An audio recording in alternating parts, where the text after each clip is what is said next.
Ada sebuah keluarga yang terdiri dari ayah, ibu, dan seorang anak laki-laki berusia 5 tahun. Keluarga ini tidak pernah akur, ayah dan ibunya selalu bertengkar. Anaknya yang ketakutan akan bersembunyi di dalam lemari, menunggu orang tuanya sampai selesai. Ia melipat kedua kakinya, berjongkok di sudut, sambil menutup telinganya rapat-rapat. Suatu malam, ayahnya pulang dalam keadaan mabuk. Ibunya pun mulai memarahi ayahnya, dan seperti biasa, anaknya akan berlari masuk ke dalam lemari.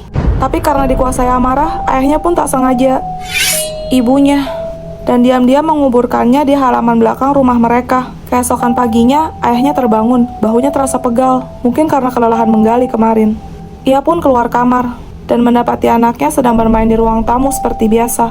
Hari demi hari berlalu, tapi tak pernah sekalipun anaknya menanyakan tentang keberadaan ibunya. Tepat seminggu kemudian, karena penasaran, ayahnya bertanya, "Nak, apakah kau tidak merindukan ibumu?"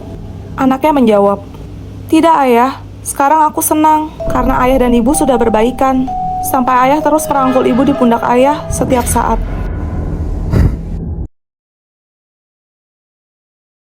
Biasanya tiap malam Jumat gue bakal ngundang tamu ke studio buat ceritain pengalaman horor mereka. Tapi karena mereka pada cuti, hari ini gue bakal ceritain pengalaman pribadi gue. Kejadian ini gue alami waktu gue kelas SMP 1. Selayaknya remaja babil, gue tuh pengen punya kamar sendiri. Jadi gue minta ke bokap gue buat pindah ke lantai 2. Di malam itu gue kebangun. Pas gue lihat jam, masih jam 1 pagi. Gue kebelet pipis, jadi gue turun ke lantai 1. Baru gue mengelangkah masuk ke kamar mandi. Gue ngeliat di pojok sudut sana, ada nenek-nenek, bongkok, pakai kebaya, rambutnya putih, menjuntai sampai kaki. Di situ gue coba bener-bener bisa diem, matung gak bergerak. Tapi tiba-tiba, itu nenek jalan mundur. Gue udah gak bisa mikir, gue cepet-cepet langsung lari ke lantai 2. Gue tarik selimut gue tutupin semua badan gue. Gue cuma bisa doa, semoga tuh nenek gak naik ke atas. Paginya gue kebangun gara-gara nyokap gue teriak-teriak manggil nama gue. Gue turun ke lantai 1. Bokap gue lagi siapin sarapan. Dan gue bilang ke bokap gue, "Pah, aku gak mau tidur di atas lagi, aku mau balik aja." Bokap gue langsung iyain gitu. Akhirnya, dari saat itu, gue gak pernah pakai kamar mandi itu lagi, sampai hari ini.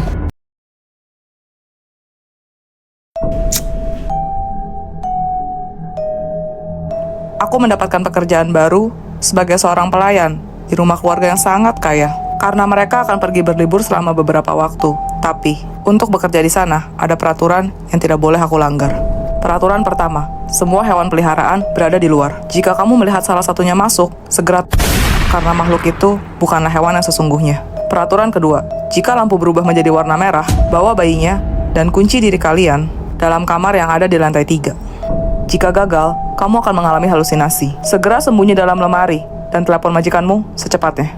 Peraturan ketiga, tidak boleh membuka kulkas antara jam 2 sampai jam 3 pagi.